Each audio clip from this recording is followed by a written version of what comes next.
रसखान के सवैये का जो पहला सवैया है, मानुष हो तो वही रसखान, बसो ब्रज गोकुल गाँव के ग्वारन। जो पशु हो तो कहा बस मेरो, चरो नित नंद की धेनु मझारन। पाहन हो तो वही गिर को, जो कियो हरिछत्र पुरंदर धारन। जो खग हो तो बसेरो करो, मिल कालिंद कूल कदम्ब की डारन। इस सवैये में कवि रसखान ने कृष्ण का सामीप्य चाहा है।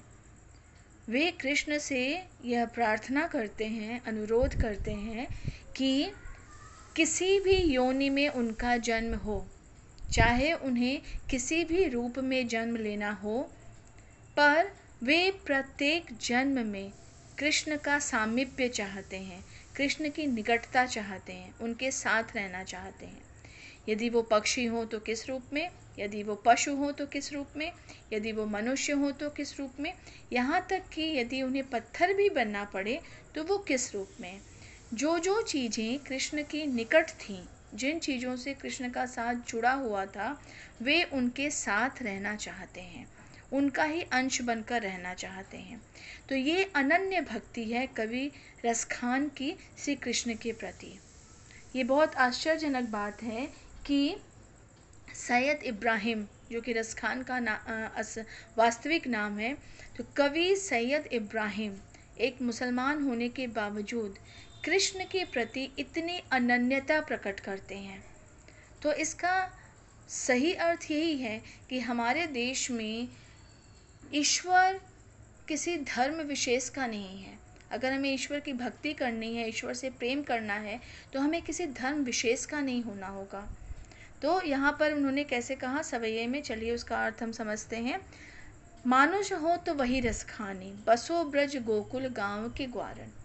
यदि मुझे मनुष्य के रूप में जन्म लेना हुआ दोबारा, यदि मेरा जन्म मनुष्य के रूप में होता है, तो मैं गोकुल गांव में ही निवास करना चाहता हूँ, ब्रज वासियों के बीच में। यदि मनुष्य के रूप में मेरा पुनर्जन्म होता है तो मैं गोकुल में ही निवास करना चाहता हूँ, क्योंकि इससे फिर कृष्ण के साथ उनकी निकटता बनी रहेगी। जो पशु हो तो कहा बस मेरो, चरो नित नंद की धेनु मझारन। और यदि पशु के रूप में मेरा जन्म हो गया तो मैं कृष्ण की उन गायों के बीच में रहना चाहता हूँ जिन्हें चराने के लिए वे लेकर जाते थे, अर्थात नंद की गायों के बीच में मैं रहना चाहता हूँ जिन्हें चराने के लिए कृष्ण लेकर जाया करते थे। इससे कृष्ण की समीपता बनी रहेगी, कृष्ण के साथ रहेंगे, रहने का उन्हें अवसर मिलेगा।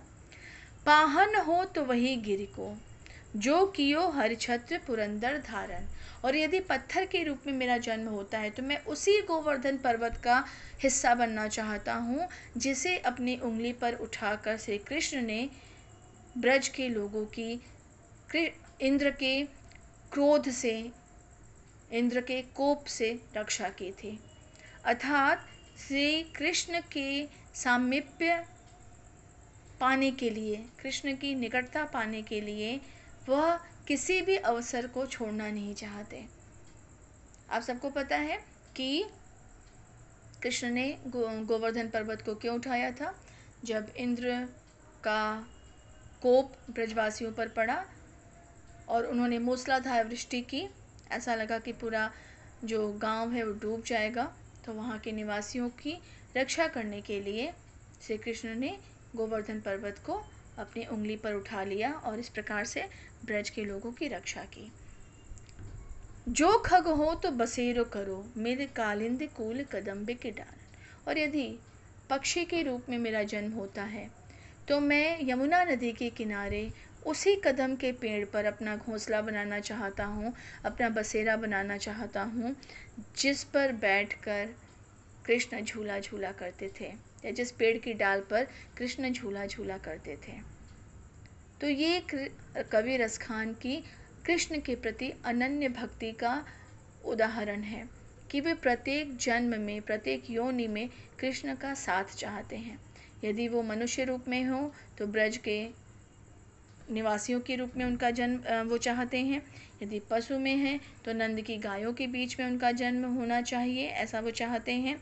अगर वो पत्थर बनते हैं तो उसी गोवर्धन पर्वत का हिस्सा बनना चाहते हैं, जैसे कृष्ण ने अपने उंगली पर उठाया था, अपनी कनिष्ठा उंगली पर, छोटी उंगली जिसे बोलचाल की भाषा में कहा जाता है, और ऐसे उसे कनिष्ठा कहा जाता है। तो कनिष्ठा पर जिस गोवर्धन पर्वत को उठाकर उन्होंने ब्रज के निवासियों की रक्षा की थी, तो वहाँ पर वो उस पत्थर का, उस पर्वत का हिस्सा बनना चाहते हैं। और यदि पक्षी के रूप में, यदि खग के रूप में उनका जन्म होता है तो वो यमुना नदी के किनारे, यमुना का पर्यायवाची कालिंदी है, तो कालिंदी के किनारे उसी कदम के पेड़ पर अपना बसेरा बनाना चाहते हैं, घोंसला बनाना चाहते हैं, जिस पर कृष्ण झूला झूला करते थे।